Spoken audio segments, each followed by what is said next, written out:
Welcome.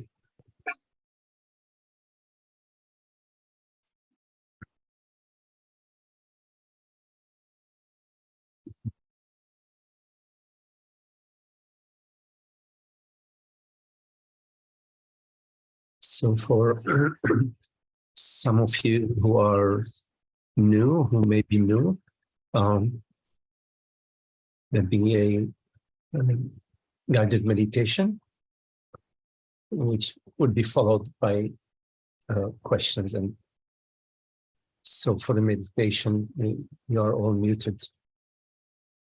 You're welcome to unmute yourself after the first part of this meeting.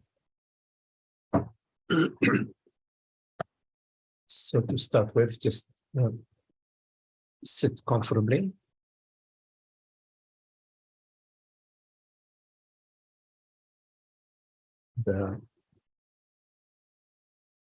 Welcome your experience, just as it appears to you, without any need to do any effort.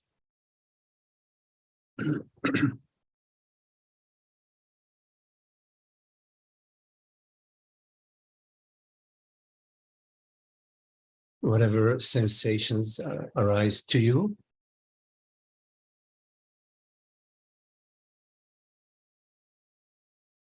don't interfere, just allow things to be as they are.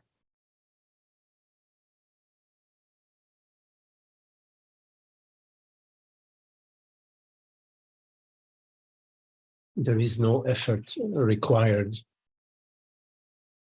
to simply be. There are no problems that you need to resolve for now.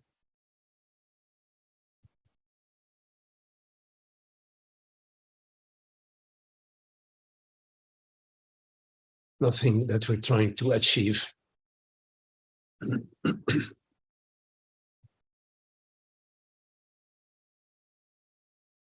No state that we're trying to attain.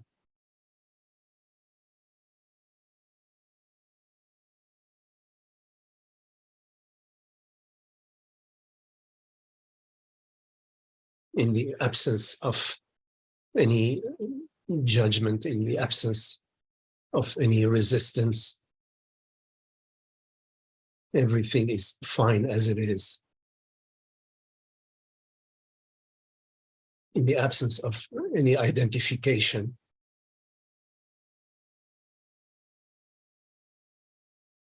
the wide open space is unobstructed.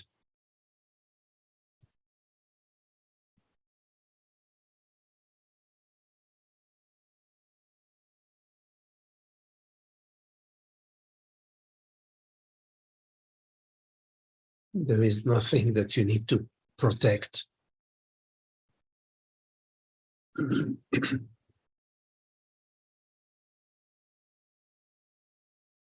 Everything that appears to you is transitory, impermanent,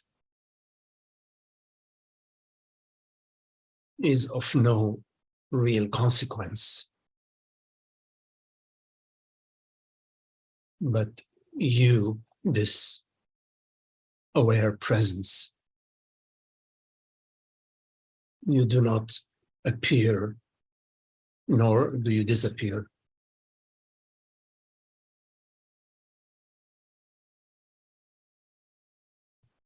Like clouds which appear in the wide open sky. The wide open sky is unaffected, undisturbed.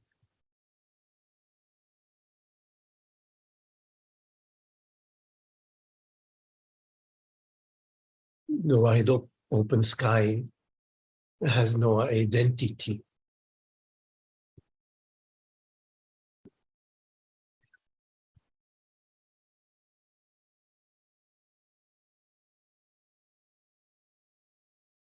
No borders, no personal definition. You as consciousness You are like this wide open sky. Bodily sensations appear to you.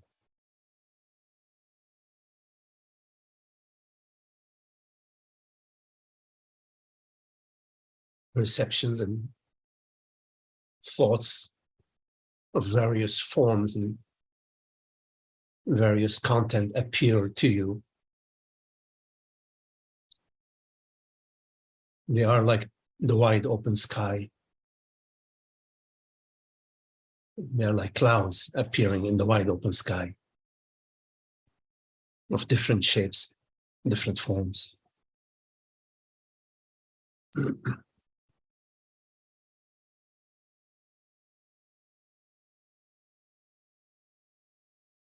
Effortlessness is your true nature.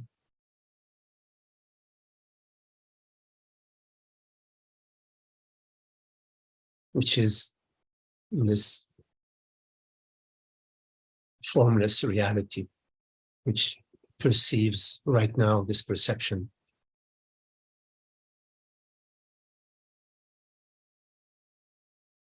The non-phenomenal reality,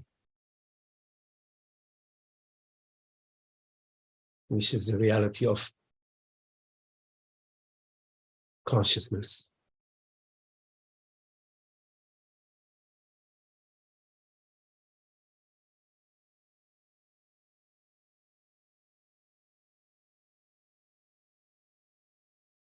Notice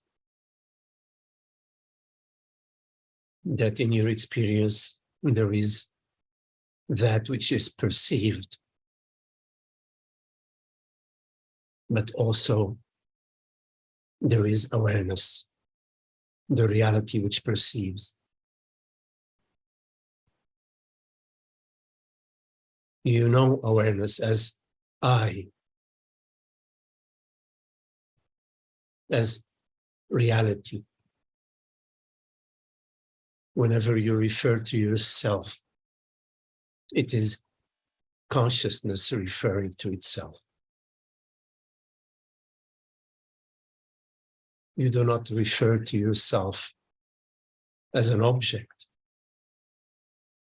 When you say I, you're referring, in fact, to the invisible reality.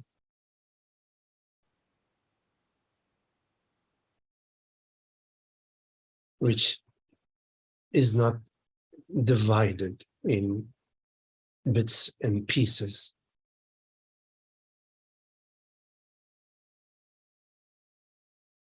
It is by mistaking yourself to be a set of sensations and a set of thoughts and perceptions that you mistakenly experience yourself as a mortal entity. There is nothing mortal about yourself. There is nothing mortal about reality, about consciousness.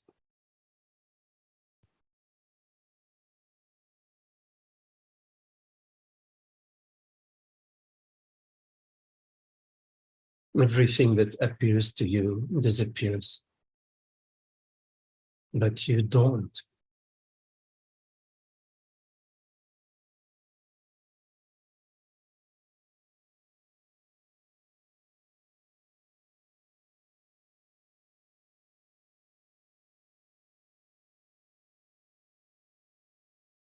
The only seeking is done by the imaginary you.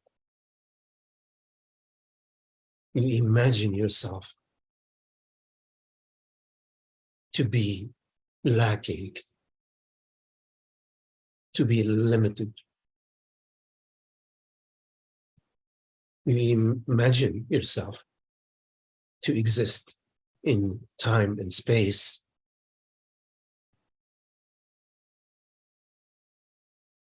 You overlook that time and space appear to you. They appear to you as thoughts and perceptions. Thought of yesterday and thought of tomorrow appear to you. You do not appear within a thought. You do not exist within a thought or within a feeling.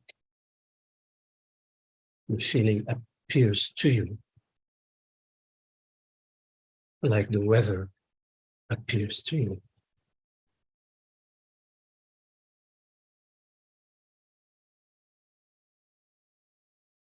And perceptions appear to you. The perspective of distance, a mind structure which appears to you. Nothing within the realm of that which appears to you is telling you to identify yourself with an appearance.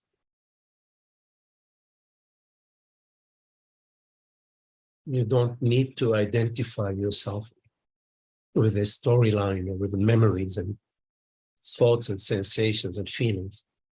There is no need for you to do that. It is unnecessary and useless.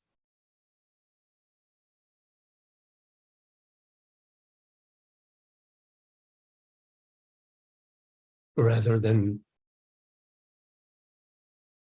knowing yourself to be somebody with a story and a history, you're better off to remain not knowing, to remain this reality which knows itself to be, but does not know itself as something.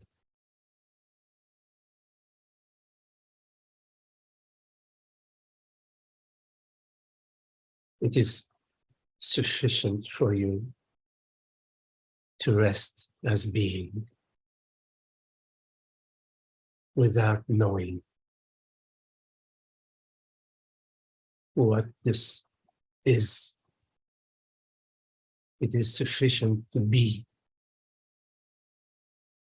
because being is universal, has no boundaries, and is sufficient unto itself.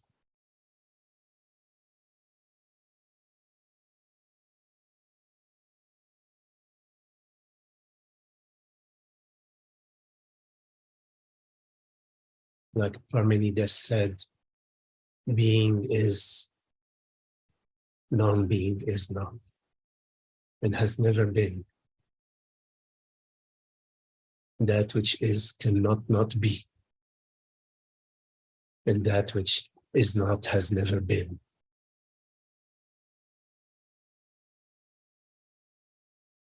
Rest as being without knowing. Allow yourself to be this not knowingness.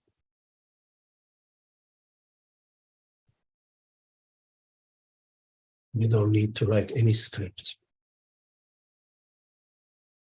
about yourself.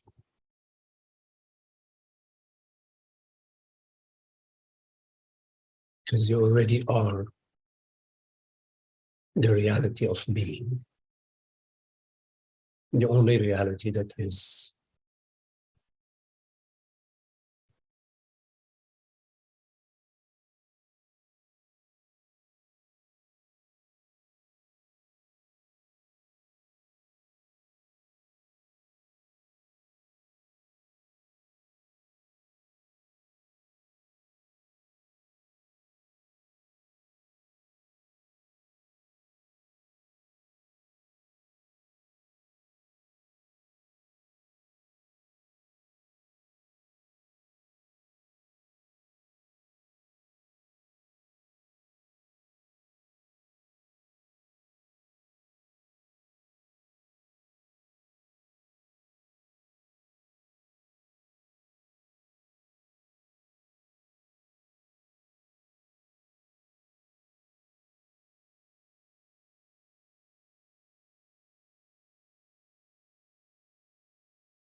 So if you have any questions, please make sure you unmute yourself.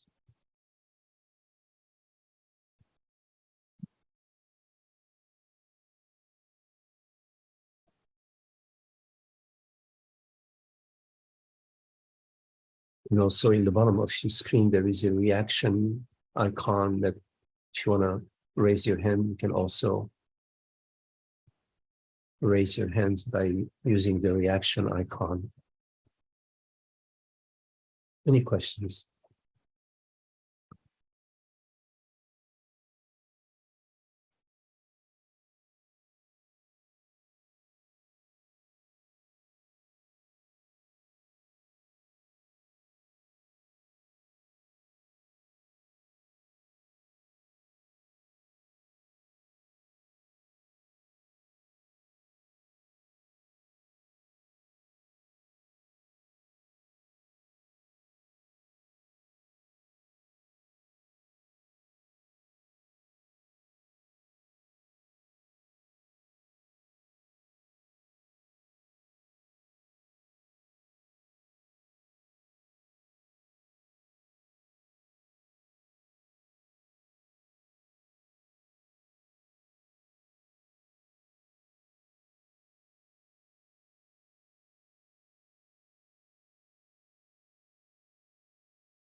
Hey, Maggie. Hello, Frank. I'm not sure if I have a question. I think it's more just like more of a comment on a previous satsang we had, where you said something that really, it's what I've been thinking all these years, well, all the years that I've been studying non-duality, but was never really able to put into words, which is, you said something like that when we close our eyes, we don't have hands. It's something like that, and it's every time I go into the meditation, I notice there's a part of me that wants to do, but there are no hands to do anything with. You know, when I close my eyes, in my inner world, there's really nothing. There's no doer there. So I don't know if that's what you were talking about when you said that, but that's what came to me when you said that. I don't know if you want to talk about that, or it's just really, I mean, nothing major here, just an observation that I made.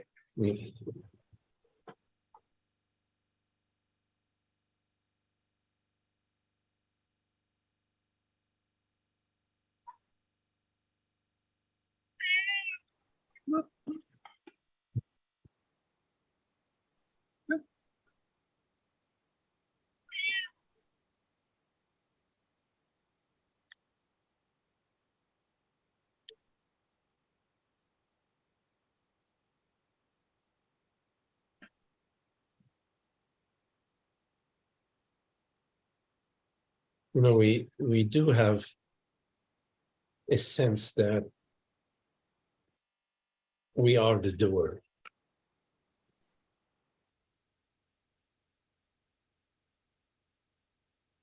And it's not a false sense.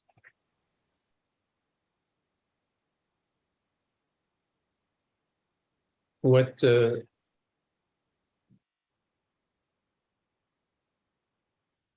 is unfounded is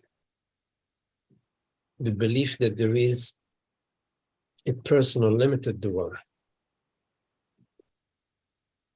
that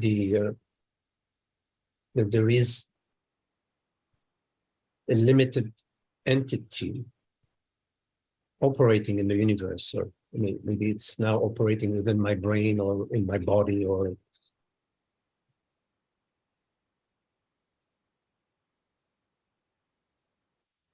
so that's what you can investigate. And as you investigate the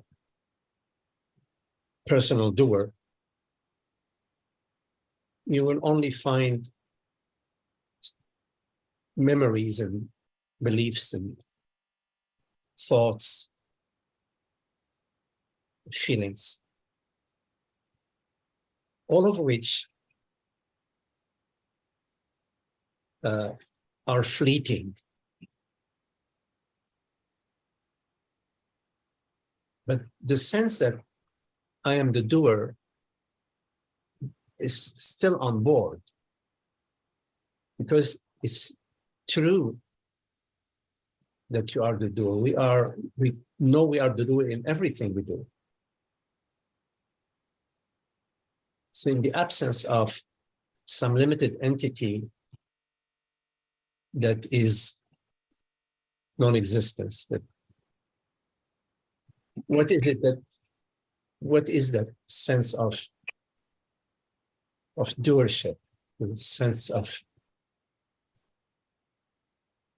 that everything belongs to me, everything that I do belongs to me, everything that I perceive somehow, in some way or the other is connected to me. What is this me that to which everything seems to relate? I perceive thoughts appearing within. I perceive them within me.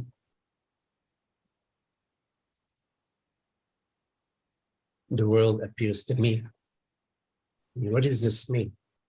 Is it the brain? This gray mass? Is the world appearing to synaptic activities within the brain? No. It's appearing right now, like this perception is appearing to me. And this me has no name. It's not a female or a male me. There is a female and male body which we perceive, but that also appears to me, appears to consciousness. And consciousness has no hands. There are hands that to the body. When you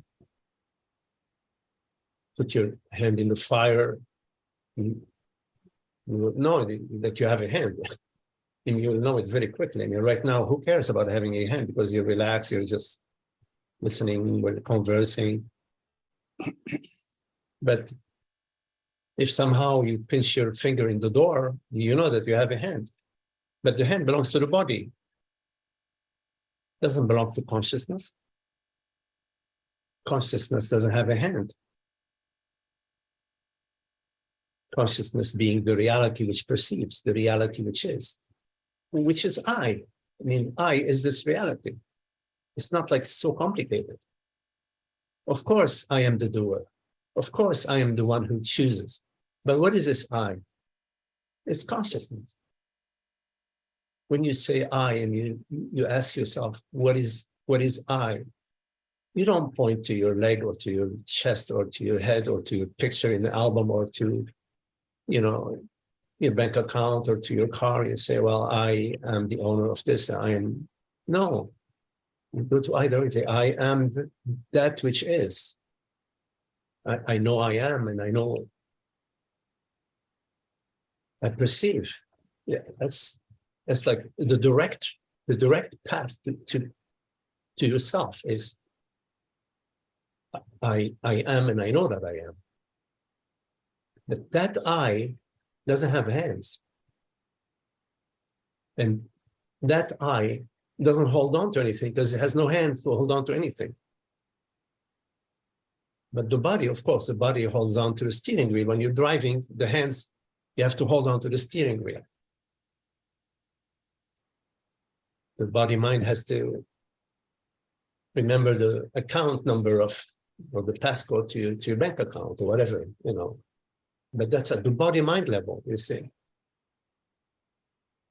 That's not a problem. Body mind is cool. I mean, it's a great machine, It's a biocomputer. Very nice, very perfect one, beautiful. Of course, it has its limitations. But I is that which is limitless. Not the body mind, I. The real doer, the true self And from the perspective of the body, you put your hand in the fire and you're going to feel pain.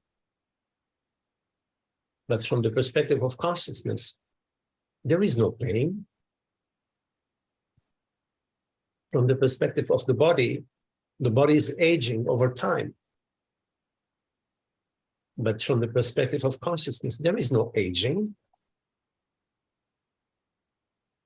And this is not a hypothetical or a theoretical conversation, because when we're speaking about consciousness, it is consciousness which is speaking via a body-mind, via a biocomputer. But it is consciousness that perceives. I is this consciousness.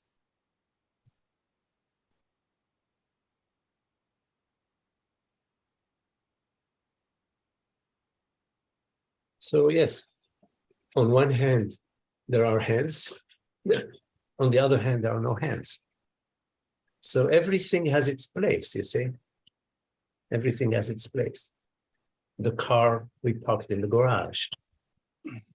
But you don't park yourself in the garage, right? The car has its place in the garage. But you have no place in the garage. Yes? So it's a recognition. There is a recognition of what's what. Not to confuse the phenomenal realm with the noumenal realm. Not to confuse yourself, consciousness, with the activities of the body-mind. The activities of the body-mind, there is a certain order.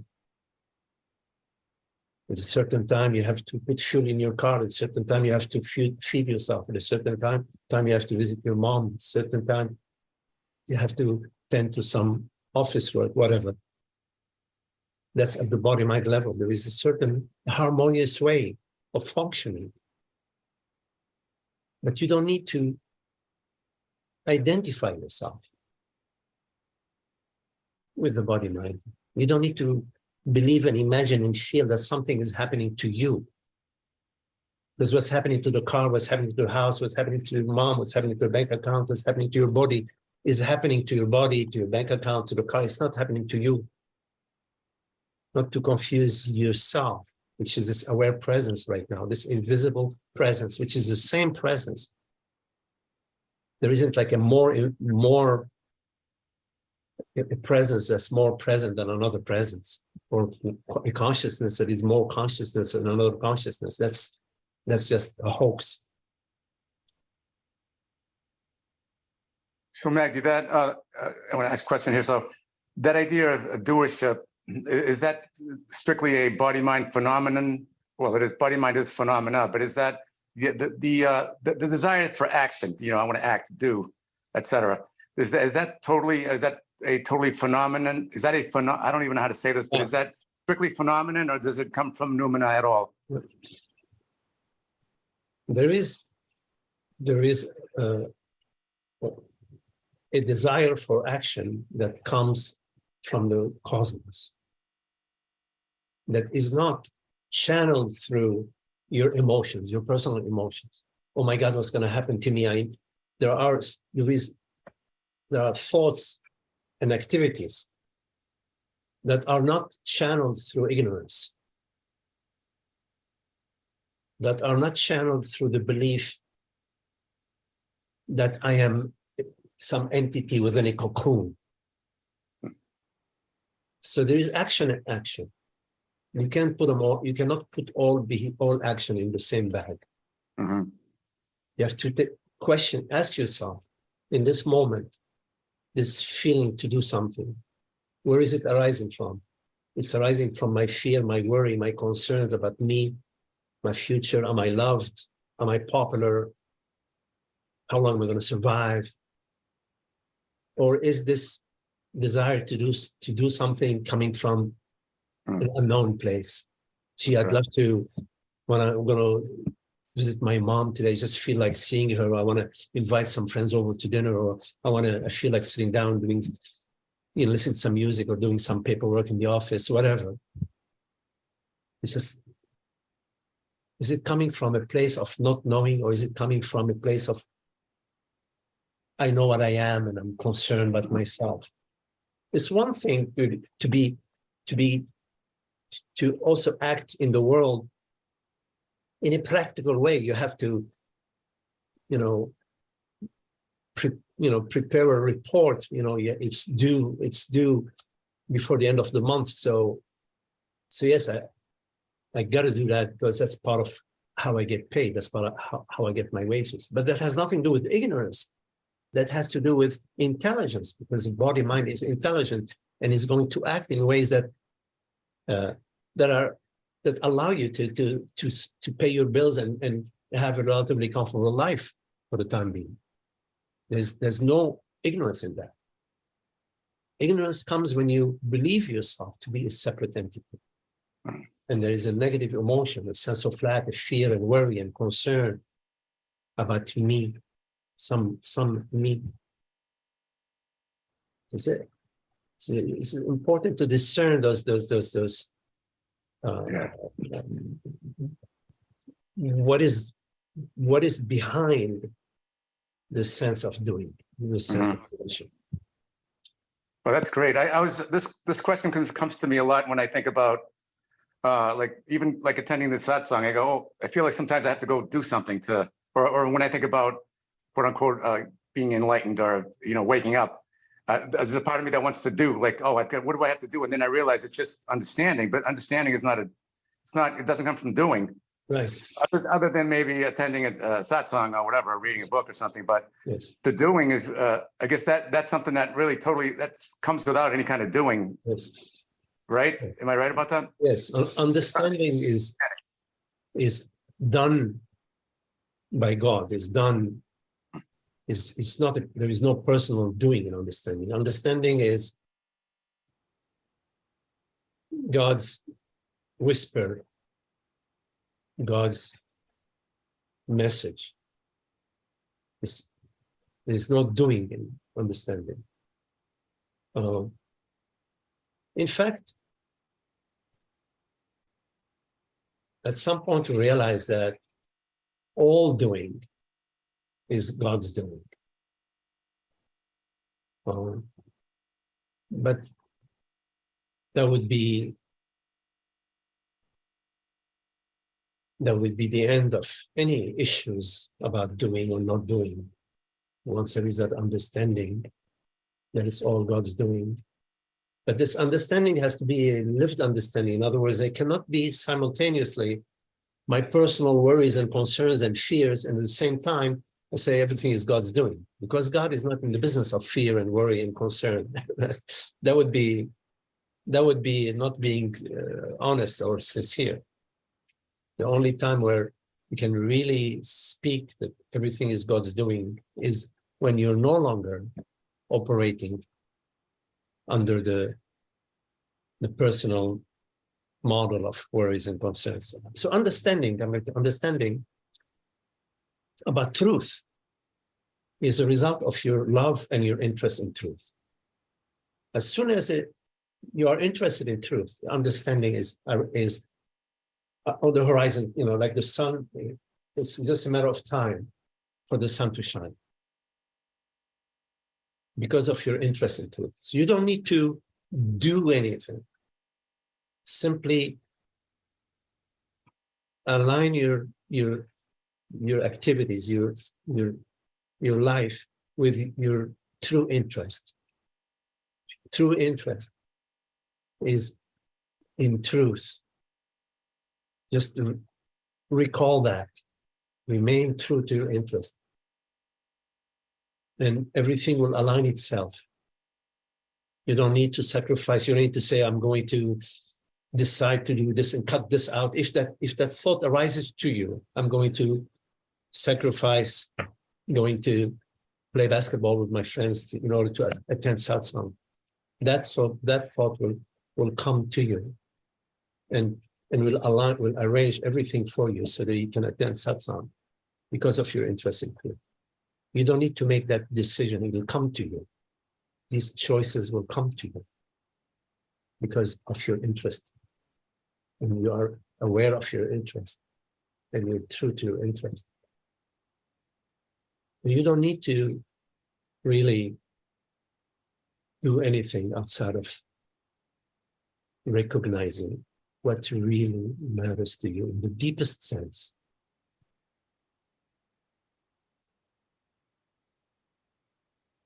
Beautiful.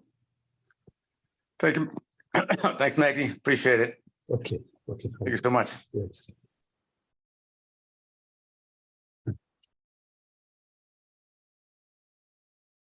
Yes. Hi, Lucas. I think you need to unmute yourself. Yes. Hi, Magdi. Hi, everybody. Can you hear me? Yes, I hear you. Hi, welcome from Poland. I hope my English is good enough, but I have something like this.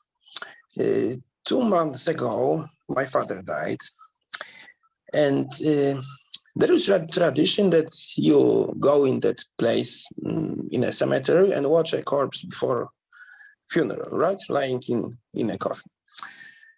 I didn't like it. I will never attend anything like this before, but okay, it was my first time. And it goes like this. I enter this room, see the coffin, see the body, and I feel that something is very strange, very weird. Something is just not right. I couldn't tell at the time what's wrong, but a couple of days later, it just opens that all I saw in that coffin is just a dead body. It was nothing of my father. It was totally dead, alien. It was just sorry flesh, right? It was definitely not my father. It was he was never located inside. He was never located in that body. He was always in my mind. I somehow identified my thoughts about him with that body and believe that he is inside, right?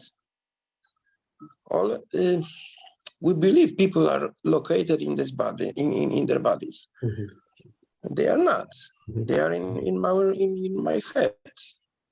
Yes. They are just like my dream figures, mm-hmm. and they exist only in my imagination. They are not separate outside objectively, and beside that, in my imagination. They are only in my imagination. Mm-hmm. They don't exist as I think about them, so they exist. I think they exist, right? Something like this. So the best thing is that if people are not in their bodies, I am not either, right? Mm-hmm. I am also like some dream figure. I also think of myself as, I don't know. It's just too much for one head. Can you please tell me something about it? Because I feel it's true, but like I need some punchline about it. And yes. Okay, thank you. Now that's a very good insight, that you had, Lucas, that your father, whatever that is not inside the body and is not the body. And of course, the next insight is that if that is true of my father, that is true of me too. I am not whatever I is, whatever that is. I am not inside the body, and I am not the body. This is very, very, very good insights. And yet, then the question is, okay, well, what's going on? I mean, what am I? So I am not the body. I am not inside the body. So that I know that because I had an insight in that. You had a glimpse into reality that this reality is not inside the body, and it is not the body. So what is it? Where is it?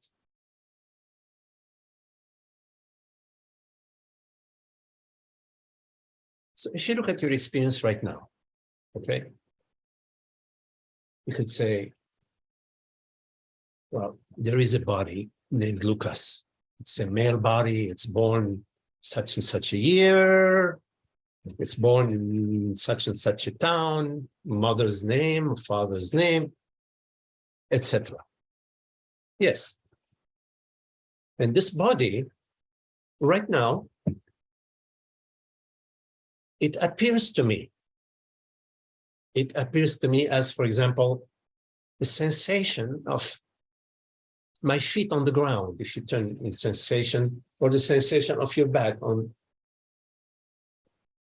It appears to me as the breath. There is a breath, inhalation, exhalation.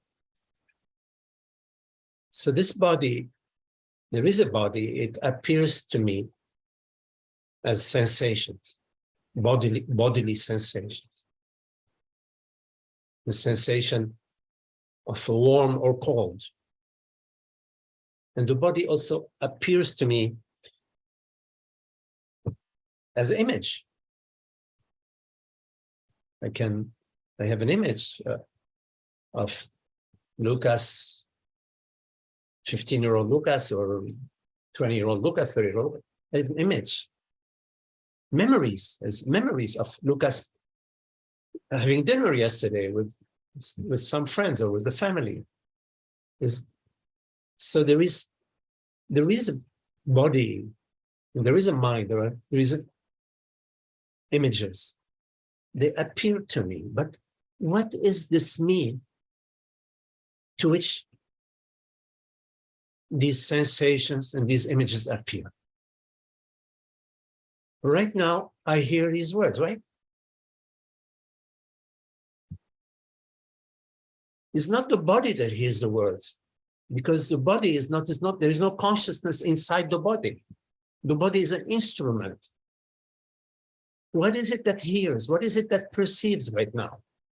It's not the body that perceives. The body is an instrument like a binocular. When you take a binocular and you look far into the forest and you see a bird in the forest, it is not the binoculars which perceive the bird. I perceive. The binocular is a very good instrument. So then we come to a very important question. There is a perceiver. We cannot deny I perceive. But this perceiver is not an object that you can perceive, like you can perceive the bird. It is not an object like the hand. You can perceive your hand. You can perceive your body. You can perceive a thought. For example, the thought yesterday was Saturday. You can perceive the thought. But there is something which perceives, but that which perceives is not something which you can perceive.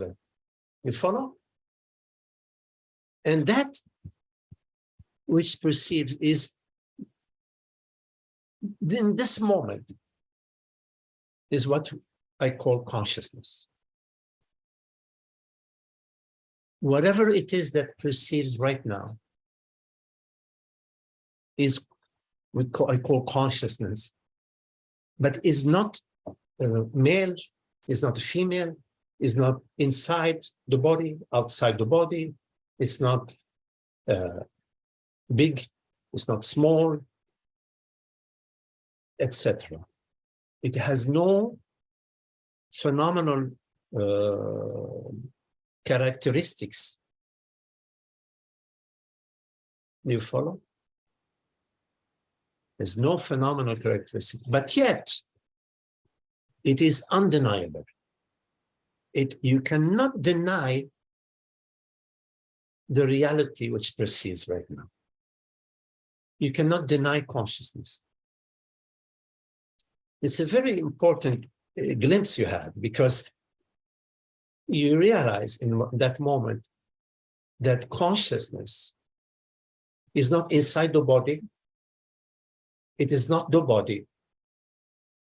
The next thing, which we are talking right now, is to realize that consciousness is real, but it's not phenomenal. So your father was not inside the body, was not the body. It was consciousness. It is consciousness that you are is the same thing for your father, because what applies to you applies to your father. What applies to me applies to you. What applies to you applies to your sister, to your mother, to your etc. There's nothing special about me or about you as a body mind. So it's very important you come to the understanding that but consciousness means a reality which perceives right now. The reality which is and knows it is non-phenomenal. It's not made out of atoms, it's not made out of molecules, it's not made out of wood, it's not made out of flesh, it's not made out of brain cells, it's not made out of protons, it's not made out of gluons.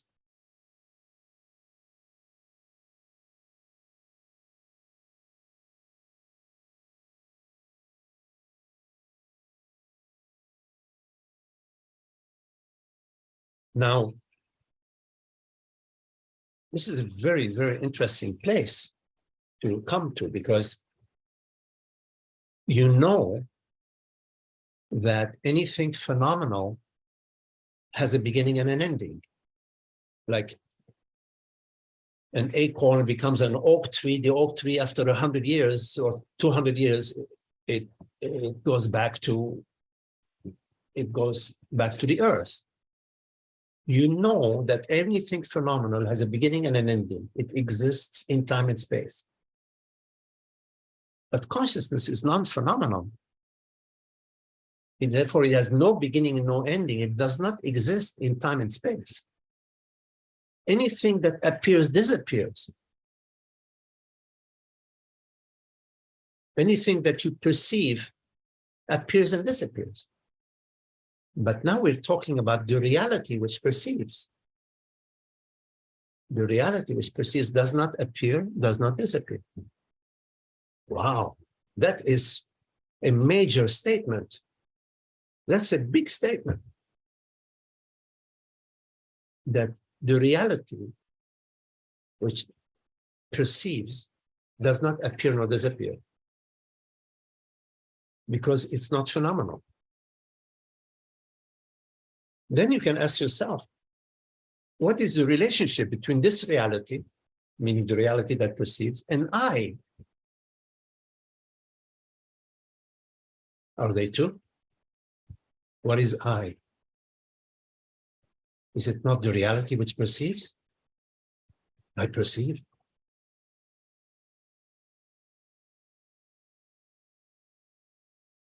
So once you start to investigate the relationship between consciousness, reality, and I, and you find that they're one and the same, that's a very profound insight. Because we are looking about reality. And what started this conversation is you had a glimpse that your father was not inside the body and your father was not the body. That's a glimpse. It's a glimpse about you, about yourself, about consciousness, about your reality.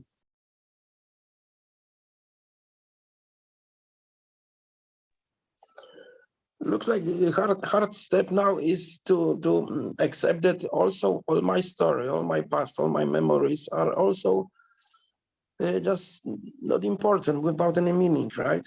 With just they just happened, right? They served whatever purpose they served at the time, for the body mind, but they have nothing to do with your reality. Because now you started a totally new conversation. You're no longer talking about the story of Lucas. Now you're talking about reality. You see, I still feel like him. I still feel like him. He didn't smash everything, right? I still feel like this. Okay, everybody outside is imagined, but I am still real. wait. When you say I am still real, and you pointed to here, what do you mean by I am still real? What is this I? Are you talking about the body? You're talking about Lucas, something inside the body, something inside the brain? When you say I, because you are right, I agree with you that you are very real. I agree with you, but I want to clarify with you. I want to talk with you about when you say I am very real, what are you referring to as very important? I know what's the good answer, right? But I still feel like those memories or those past, like they have some meaning, right? Like they are important. Like I still feel some connection. I can't accept that they are just appearances, right? Well, okay, look, you know, it's one thing to see that an appearance is a phenomenon that appears and disappears. And it's a different thing not to accept it. Okay, you are free not to accept it. You don't have to accept it. Okay, you don't have to accept it.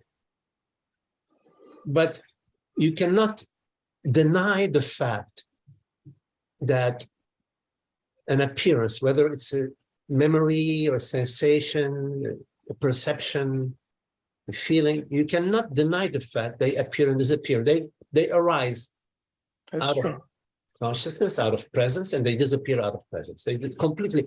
A thought that has appeared is 100% disappeared. It's not like 85% disappeared or 87% disappeared. It's 100% disappeared, right? That's right. A toothache that you had, the 100% disappeared. It's no longer the same. You cannot experience the same thing again. You don't have to accept it. I'm not saying accept it. You are free to accept it. You are free not to accept it, because that's your freedom. But you cannot. You are also free to give a lot of importance, whatever that means, to thoughts, to memories, to perceptions. You are free to give importance to that. The only importance I give myself is to love. I feel like love, I give it importance, because love means oneness, no separation. The two are one. That is reality for me. Reality is love. I recognize love, my mother as love, my father as love, the whole universe as love. But I don't give importance to something that appears and disappears. I am not saying that I am denying it. It served its purpose. For example, the thought, oh, I need to go buy some pasta and make spaghetti tonight. Okay, that thought appeared. It served its purpose. I bought pasta last night. I had dinner. Perfect. Perfect. The thought had its function. It served its purpose. It had functional meaning. Yes. But the thought, oh my God, what's going to happen to me when I die? For me, this thought has no function. Why? Because I know I am not inside the body. I had the same glimpse that you had. I know that, I know. Nobody can convince me now, oh no, Magdi, you are inside the body. They can say that 100 times. I don't believe it, because I had my own insight. I saw, I'm not inside the body. My mom is not inside the body. She's not the body. I saw that. So when the thought, oh, what's going to happen to me when I die, when this body dies? that thought doesn't appear to me. I give it zero significance, zero. But the love for my mom, I give it 100% significance, because love is truth. So I'm just sharing with you. Of course, you have to come to your own freedom, exercise your own freedom. But I also agree with you that I exist. I feel I am, yes, everything may be a dream, but I still exist. The only difference is when I say I exist, I refer to consciousness. I don't refer to the body. I don't refer to my thoughts or to, to my emotions.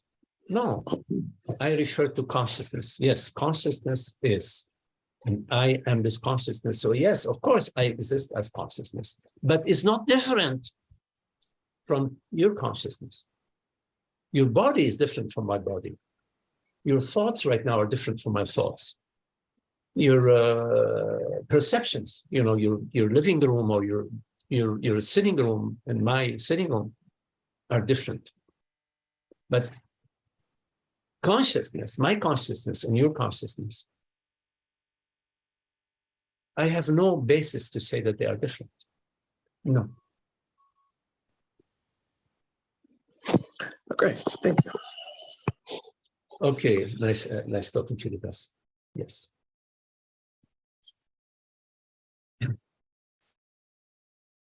Hello, David. I think you need to unmute yourself, David. Yeah, Yes, hi, David. thank you very much. Okay. So in my life, there seems to have been some evolution from ignorance towards truth. Seems to be some movement through my lifespan.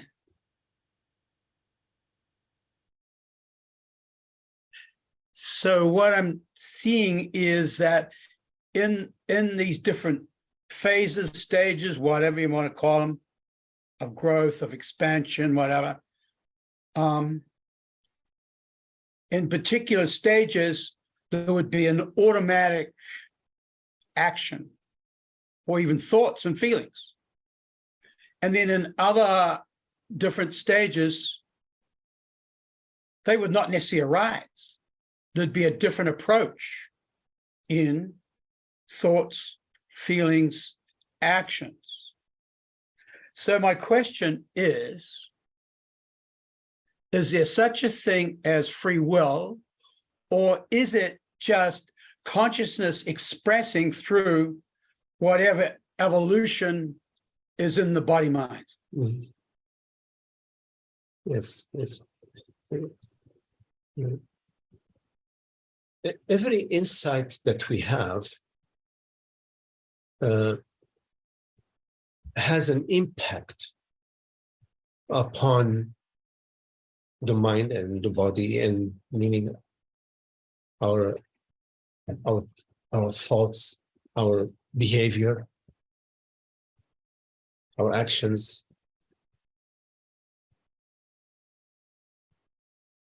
Now, the understanding, insight, meaning the understanding about consciousness, about truth, about reality, comes from reality. It comes from consciousness itself. So it's as if consciousness is rearranging the checkerboard. Consciousness is rearranging, making it easier for you to win the next the next moves. So the free will is a true thing. There is the free will of consciousness. Consciousness is complete freedom. And the sense of freedom that we know, that we experience, we know we are free. We're free. We feel it deep down, irrespective of the limitations upon us. We know we have a freedom. We know there is freedom. That we are free. This freedom is not the freedom of a personal character. It's not the freedom of a body, because the body is limited and is not, there is something that moves the body. The body isn't just moving itself. A thought doesn't appear to itself. It's created and perceived simultaneously. So this sense of free will that we have is the freedom of I, the freedom of being, freedom of consciousness. This sense of freedom is veiled for most of our life by this sense of lack and worry and concern and sense of feeling of victimhood, of feeling of insufficiency, which is a result of our identification with some limited entity, some limitation. When we feel and believe ourselves to be limited, and as a result of that, we experience that our freedom is limited. We do not experience our limitless freedom. We do not experience our limitless free will. We believe that our free will is limited. So the free will, in fact, our free will is limitless. It's the limitlessness of freedom, of creativity, which belongs to consciousness, which is what we truly are, our true self. As you say, your life has been evolving from ignorance towards wisdom, towards love, towards truth. And so your sense of limited freedom must have grown. You know, it grows in the recognition of your infinite freedom and your infinite creativity. So freedom is one of the attributes of consciousness, and the freedom to create, and the freedom not to create, the freedom to imagine, the freedom to celebrate. This complete freedom. In freedom itself, there is celebration, there is joy and happiness in freedom.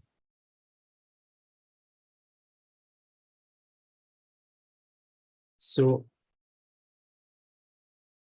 but for example, this came to me earlier on, was I'm sitting here right now in front of this computer on this Zoom call, and it's like I could, if I wanted to, turn it off.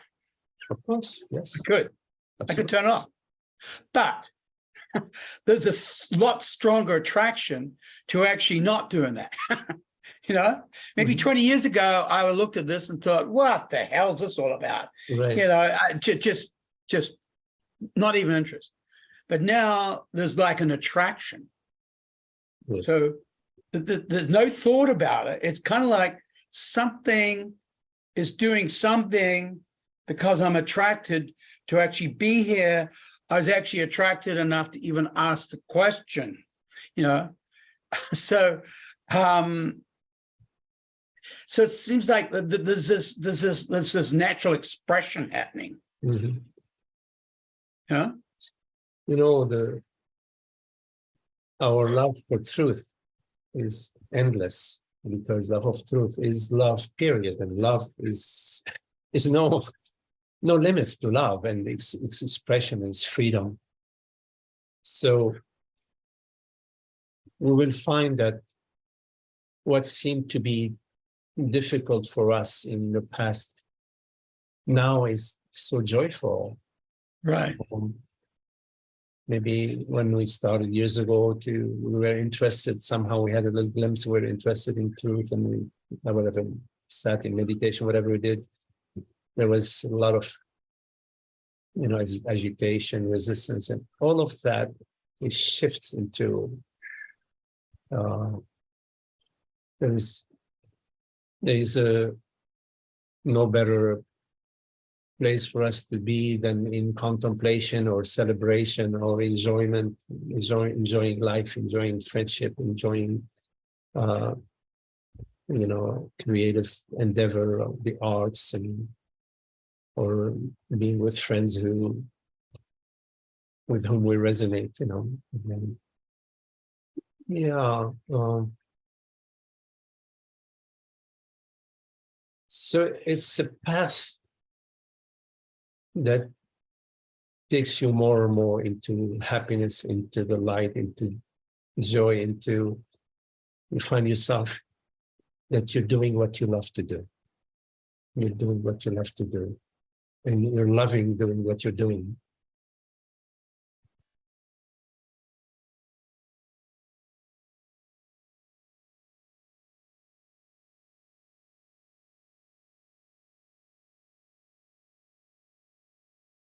Yeah. It's but yes, of course, we have complete freedom. We are freedom itself. We are also love. We're also intelligence and wisdom. We're also compassion. We're also awareness.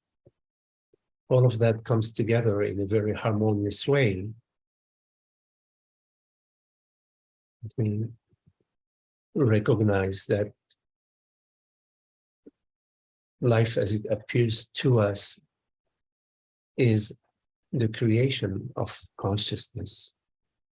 And it is consciousness itself, which is perceiving its creation and perception simultaneously, moment by moment.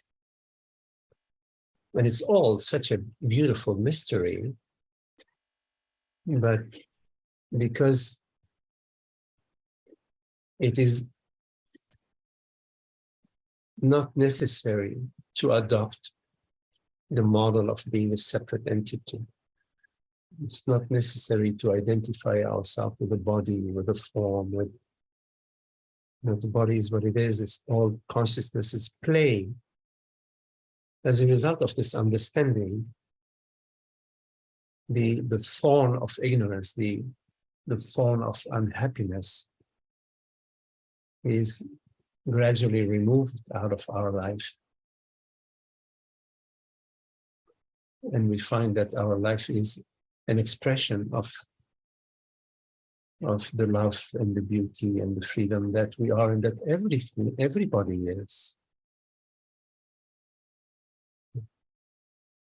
The recognition that we are one in essence is a beautiful understanding, because it removes the sense of opposition between, which is unnecessary, and it replaces the opposition with a sense of invitation and freedom and love and friendship.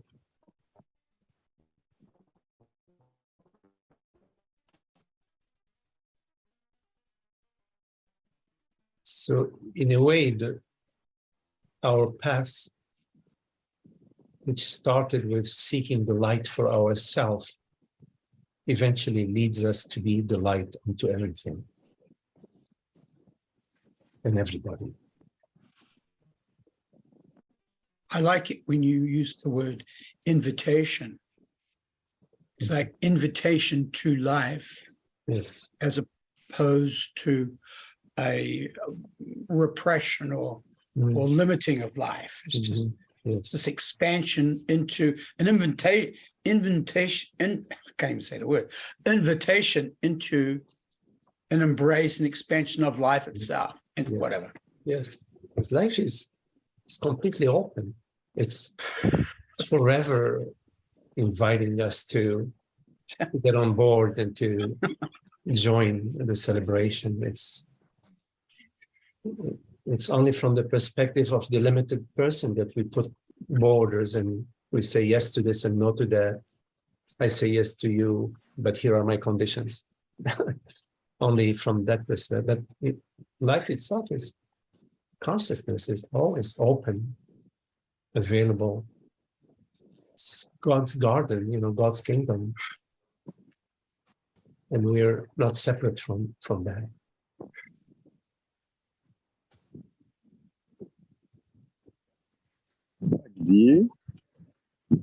Magdi, can you hear me?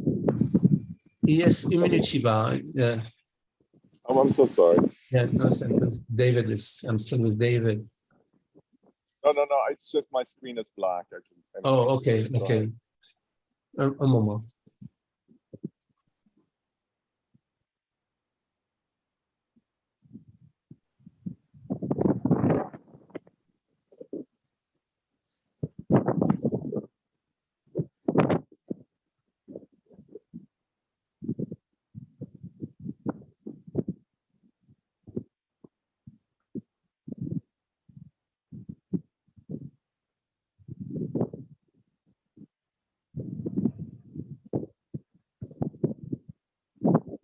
Okay, David? Yes, okay, okay. Nice talking to you. Thank you. Yes. Salut Shiva. Hi. Hi. Um, silence is always the most beautiful thing. I felt there was a logical or maybe helpful extension to it as the jnana aspect of knowing that we're one and that we are not the body exclusively is only one aspect. And then there's the bhakti aspect. And I feel this is, in especially my recent experience, a very helpful tool. Knowing it's just a tool is to, as we know that the body also is consciousness, so it's not just Maya, it's not just an illusion, it's also absolute consciousness. Even maybe in a phenomenal manifestation, Shiva, it doesn't can matter. you speak closer? Can you speak closer to the mic? Okay, so I put Okay. the thing next to my mouth. I'm so sorry. Okay. We have a lot of wind. Yes, I can hear you. Basically, what was just said was this: body is also consciousness. It's seen from consciousness as a manifestation, but it also is consciousness because there is no separation between the observer and the observed. So I feel that what most of us is struggling in my life experience and what I see in the manifestations around me is not the understanding that this is so, but the actual physical living of it, physical, emotional, mental, conscious living of it. And so it feels like this love you talked about as the only action, which really is an action, is well directed towards those remnants of identification, which mostly manifest as I'm not good enough, I don't like myself, this is a problem, I have financial issues, whatever the whole thing could be. What would you say to that as a tool?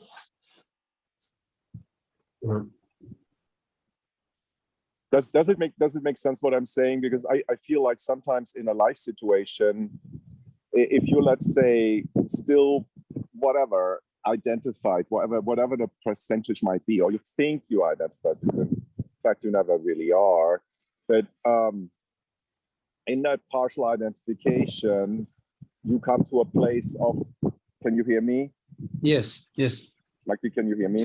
Yes. You come to a place of difficulty. And then for most of us, it doesn't help to say, hey, the difficulty is not real. There's no separation between me and the one who's feeling bad, because all you do is you feel bad. Yep. So, because, you know, sometimes the higher knowledge is not available. And out of my experience, what helps is the loving acceptance of my own inadequacy or whatever is perceived to be not yet enlightened or in a state of difficulty. And I feel that is a very helpful dissolving tool to come to a quieter place where then the jnana realization of all is one and nothing really exists in the way you think it does is actually possible. Does that make sense, my question, or my suggestion? Because I'm not hearing you very clearly, I'm still going to speak to what's arising here based Okay, on hang on. what I My heard. mistake. So- Maybe going inside. Whatever that better? experiences we have, they're not accidental. Whatever experiences we have a significance and a relevance for us. Even what seems to be very, very difficult. There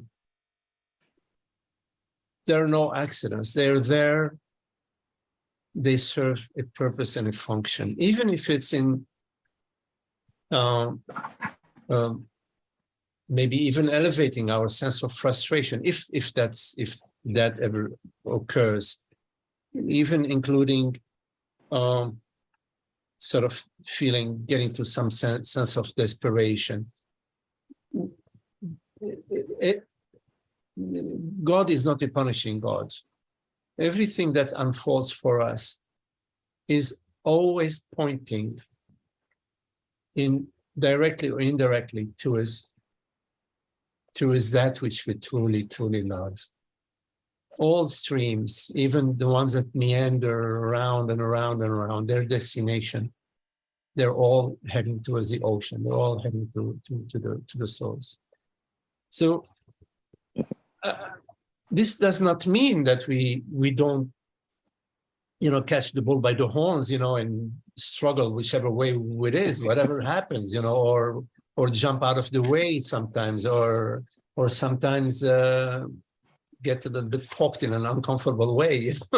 This life, Well, yeah, has that dimension too. It has that dimension where we're dealing with it the best we can, But of course, the more established our understanding about truth, the better we are able to withstand, to tolerate, to deal with, to make decisions, sometimes difficult ones, sometimes even making the wrong decision, having to live with that.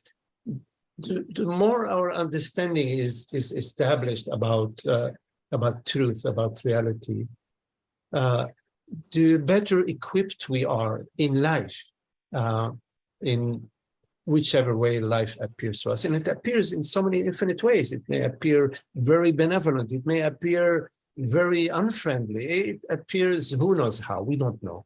It may appear very friendly today and very unfriendly tomorrow. We may be in a perfect relationship. Everything is good. Boom. She loves somebody else, or he loves somebody else. We fall off the cliff. It's like, oh, la vie. the ravine. Yes. So, but we are living this moment. We the best we can. We're, of course, interested in truth. We're exploring. We're investigating. We're trying things out. We're not sticking with just one regime, one modality. We're exploring. We're explorers of truth, lovers of truth. We're willing to stick our neck out for the sake of truth.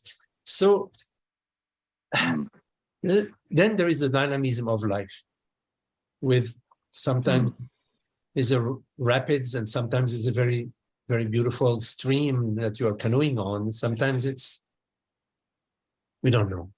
The pits. Sometimes it's the pits, right? It's like, oh God. Falling into a deep, endless hole, right?